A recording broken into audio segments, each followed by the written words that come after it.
കഴിഞ്ഞ ദിവസം വായിച്ചു. പുതിയ നിയമസഭ എന്ന് പറയുന്നത് കർത്താവിൻ്റെ രക്തം ചൊരിഞ്ഞിട്ട് ഉണ്ടാക്കിയതാണ്. പുതിയ നിയമത്തിൻ്റെ അതിൻ്റെ അടിസ്ഥാനം എന്ന് പറയുന്നത് കർത്താവായ യേശുവിൻ്റെ രക്തമാകുന്നു എന്നൊക്കെ നമ്മൾ മനസ്സിലാക്കിയല്ലോ.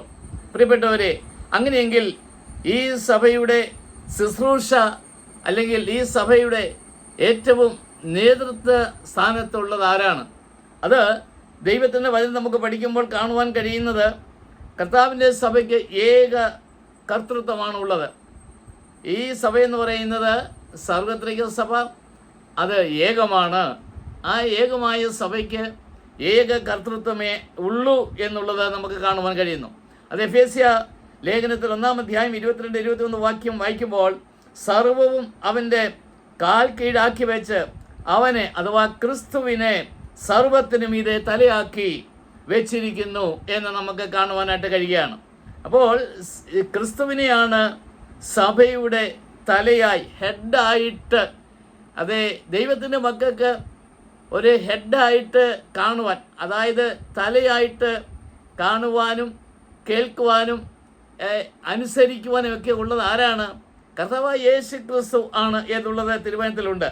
അപ്പോൾ അങ്ങനെ അവനെ അഥവാ ക്രിസ്തുവിനെ സർവത്തിനു മീതെ തലയാക്കി വെച്ചിരിക്കുന്നു.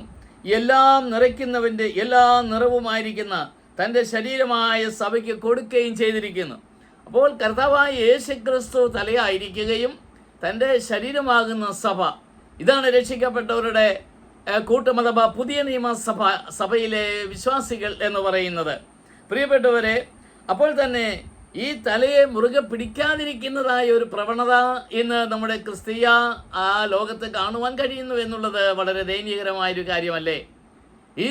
ഈ കർത്താവാകുന്ന തലയെ നാം മുറുകെ പിടിക്കണമെന്ന് ദൈവത്തിൻ്റെ വചനത്തിൽ നമുക്ക് കാണുവാൻ കഴിയുന്നുണ്ട്. അത് കൊലോസ്യ ലേഖനം 1-ാം അധ്യായം, കൊലോസ്യ ലേഖനം 2-ാം അധ്യായം 18-19 വാക്യങ്ങൾ വായിക്കുമ്പോൾ തലയെ മുറുകെ പിടിക്കാതിരിക്കുന്നവർ അവർ നിങ്ങളുടെ വിരുദ് തെറ്റിക്കുന്നവരായിരിക്കും. തലയെ മുറുകെ പിടിക്കാതെ മറ്റ് തലകളെ, അതായത് പ്രാദേശിക സഭകൾ എന്ന് പറയുന്നത് ക്രിസ്തുവിൽ സ്വാതന്ത്ര്യമുള്ളതാണ്. ഒരു സ്ഥലം, സഭ എന്ന് പറയുന്നത് ആ പ്രദേശത്ത് വിളിച്ച് വേർതിരിക്കപ്പെട്ടവരുടെ കൂട്ടമാണ്. അവരെ ദൈവം ആ സഭയായിട്ട് ഒരു വെളിച്ചമായിട്ട്, ഒരു ലൈറ്റ് ഹൗസായിട്ട് അവിടെ ആക്കി വച്ചിരിക്കുന്നതാണ്. അവിടെ മറ്റാരുടെയും പക്ഷം പിടിക്കാതെ യേശു ക്രിസ്തുവിനെ, ആ തലയെ, ആ ഹെഡിനെ മുറുകെ പിടിക്കാതിരിക്കുന്നവർ പലയിടത്തും ഉണ്ട് എന്നുള്ളത് ഞാൻ ഇന്നിവിടെ ഊന്നിപ്പറയുവാൻ ആഗ്രഹിക്കുന്നത്. ഈ ക്രിസ്തീയ സഭയ്ക്ക് വേണ്ടി ജീവനെ കൊടുത്തവനായ, തൻ്റെ രക്തം കൊണ്ട് സഭ സ്ഥാപിച്ച ഈ കർത്താവായ യേശു ക്രിസ്തുവിനെ മുറുകെ പിടിക്കാതെ ഇരിക്കുന്ന ആ തലയാകുന്ന ക്രിസ്തുവിനെ മുറുകെ പിടിക്കാതിരിക്കുന്നവരുടെ ഒരു കൂട്ടം ഒരുപക്ഷെ നമ്മുടെ ചുറ്റുപാടുകളിൽ കാണുവാനായിട്ടിടയായിത്തീരും.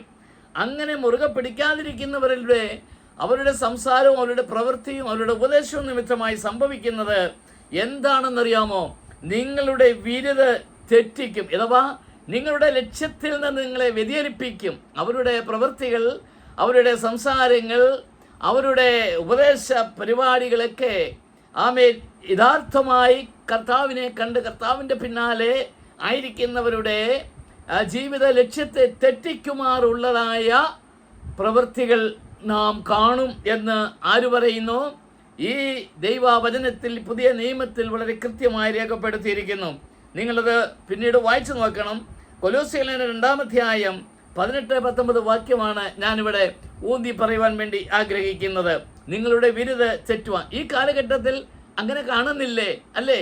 അവിടെയും ഇവിടെയുള്ളതായ പലവിധമായ ഉപദേശങ്ങൾ നിമിത്തമായിട്ട് പലവിധമായ പഠിപ്പിക്കലുകൾ, കുറച്ച് പേരെ കൂട്ടി, കുറേ കാര്യങ്ങൾ കൂട്ടി, ഓരോരുത്തർ ഹെഡ്, അങ്ങനെ പിന്നെ അതിൻ്റെ അടിമത്തത്തിൽ അങ്ങനെ അവിടെ കെട്ടിയിടുന്നു, ഇവിടെ ഇങ്ങനെ, അതെ, പലവിധമായ ഉപദേശങ്ങളാൽ നിങ്ങൾ തെറ്റിപ്പോകാതിരിക്കണമെന്ന് ദൈവത്തിൻ്റെ വചനം ദൈവത്തിൻ്റെ സഭയിലുള്ള, കർത്താവിൻ്റെ സഭയിലുള്ള ഓരോ വ്യക്തികളെയും ഓർപ്പിക്കുകയും ഉണർത്തുകയും ചെയ്യുകയാണ്. അതുകൊണ്ട് തലയായവനിൽ നല്ലോ എന്ന് പറഞ്ഞ കർത്താവായ യേശു ക്രിസ്തുവിന് നല്ലോ ശരീരം മുഴുവനും സന്ധികളാലും ഞരമ്പുകളാലും ചൈതന്യം ലഭിച്ച് എന്ന് പറഞ്ഞാൽ ഓരോ ദിവസം ചെല്ലും തോറും ജീവിതത്തിൽ വളർച്ച ഉണ്ടാകണം, ചൈതന്യം പ്രാപിക്കണം.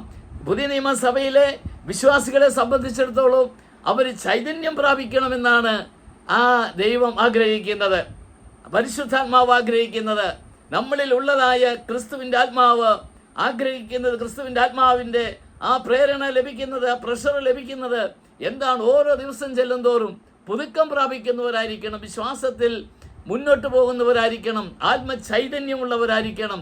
വാസ്തവം പറഞ്ഞാൽ ക്രിസ്തു സഭയിലെ അംഗങ്ങളെല്ലാം ആത്മചൈതന്യമുള്ളവരായിരിക്കണമെന്നാണ് ദൈവം ആഗ്രഹിക്കുന്നത്. ചെറിയ ഓരോ പോയിന്റുകൾ മാത്രമാണ് പറയുവാൻ ഞാൻ ആഗ്രഹിക്കുന്നത്. അങ്ങനെ ചൈതന്യം ലഭിച്ചിട്ട് അവർ ഏകീഭവിച്ചിട്ട് ദൈവികമായ അവർ ഏകീഭവിക്കേണ്ടവരാണ്, അവർ ഒന്നിച്ചു നിൽക്കേണ്ടവരാണ്. ആരാണ് ഒന്നിച്ചു നിൽക്കേണ്ടത്? ക്രിസ്തുവിൻ്റെ ആത്മാവുള്ളവർ, ദൈവത്തിൻ്റെ ആത്മാവിനെ പ്രാപിച്ചവർ. എപ്പോഴാണ് അവർ ആത്മാവിനെ പ്രാപിച്ചെന്ന് കഴിഞ്ഞ ക്ലാസ്സിൽ നമുക്ക് ഓർക്കുവാൻ കഴിഞ്ഞു. അവർ കർത്താവായ യേശു ക്രിസ്തുവിനെ അവരുടെ ജീവിതത്തിൽ രക്ഷകനും കർത്താവുമായി സ്വീകരിച്ചപ്പോൾ അവരിൽ വന്നത് എന്താണ്? സാക്ഷാൽ ദൈവമായവൻ, അതിൽ വചനമുണ്ടായിരുന്നു, വചനം ദൈവത്തോടുകൂടിയായിരുന്നു, വചനം ദൈവമായിരുന്നു.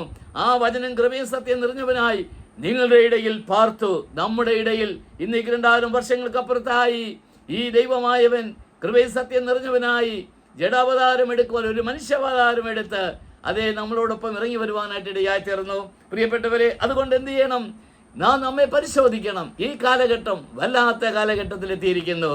അതേ, പലയിടത്ത് ഹെഡുകൾ, അവിടെ ഇന്നൊരു വ്യക്തി, അവിടെ ഇന്നൊരു വ്യക്തി, വ്യക്തി ദൈവങ്ങളെ കുമ്പിടുന്നവരല്ല നാം. ആര്?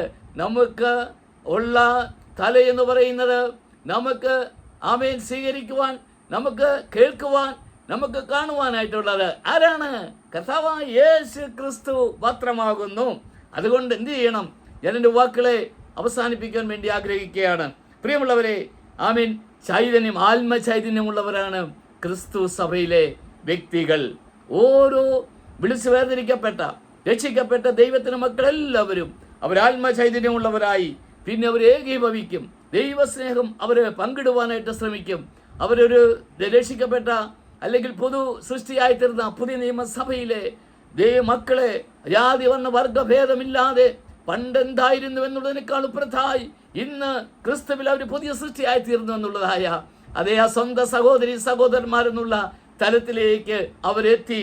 അവർ ആത്മചൈതന്യം പ്രാപിച്ചു.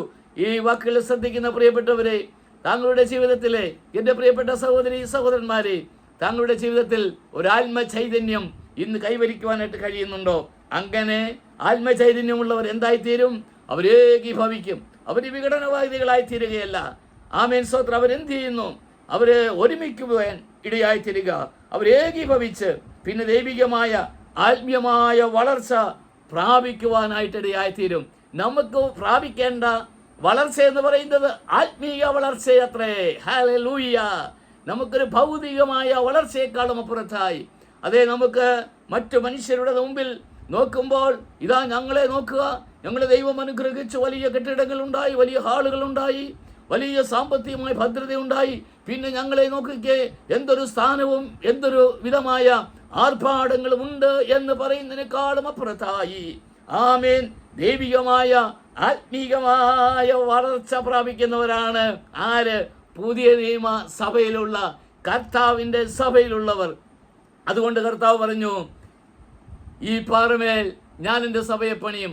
മത്തായി 16:18. ഞാനൊരു ആ വാക്യത്തെ മാത്രം ആസ്പദീകരിച്ചുകൊണ്ടാണ് ഈ ദിവസങ്ങളിൽ ചെറിയ നിലയിൽ സംസാരിച്ചു കൊണ്ടിരിക്കുന്നത്. പ്രിയപ്പെട്ടവരെ, ആമേൻ, ഞാൻ എൻ്റെ സഭയെ പണിയും, പിന്നെ പാതാള ഗോപുരങ്ങൾ അതിന് ജയിക്കയില്ല. അപ്പോൾ ആ സഭയിലുള്ളതായ പുതിയ നിയമസഭയിലുള്ള ആമേൻ ആത്മചൈതന്യം പ്രാപിച്ച് ഏകീഭവിച്ച് ആത്മീയമായി വളർച്ച പ്രാപിക്കുന്നവർ അവർ ആരാണ്? അവർ പരാജയപ്പെട്ടിട്ടില്ല, അവരാണ് ജയിക്കുന്നവർ. ആമേൻ. നമുക്ക് ജയിക്കുന്നവരുടെ കൂട്ടത്തിൽ വിജയശ്രീലാളിതരായി ജയത്തിൻ്റെയും ഉല്ലാസത്തിൻ്റെയും ഘോഷമുള്ള നീതിമാന്മാരുടെ സംഘത്തിൽ ആമേൻ ആ സഭയിൽ നമുക്ക് കർത്താവിനെ മഹത്വപ്പെടുത്തുവാൻ, കർത്താവിൻ്റെ വരവിന് വേണ്ടി ഒരുക്കി കാത്തിരിക്കുന്നവരായിരിക്കുവാൻ കർത്താവ് നമ്മെ സഹായിക്കുമാറാകട്ടെ. വാക്കുകളെ കേട്ട എല്ലാ പ്രിയപ്പെട്ടവരെയും കർത്താവ് ധാരാളമായി സഹായിക്കട്ടെ. തുടർന്നും ദൈവം അനുവദിച്ചാൽ ചെറിയ ചെറിയ സന്ദേശങ്ങൾ കർത്താവ് നമുക്ക് നൽകട്ടെ. ആമേൻ, ആമേൻ, ആമേൻ, ആമേൻ.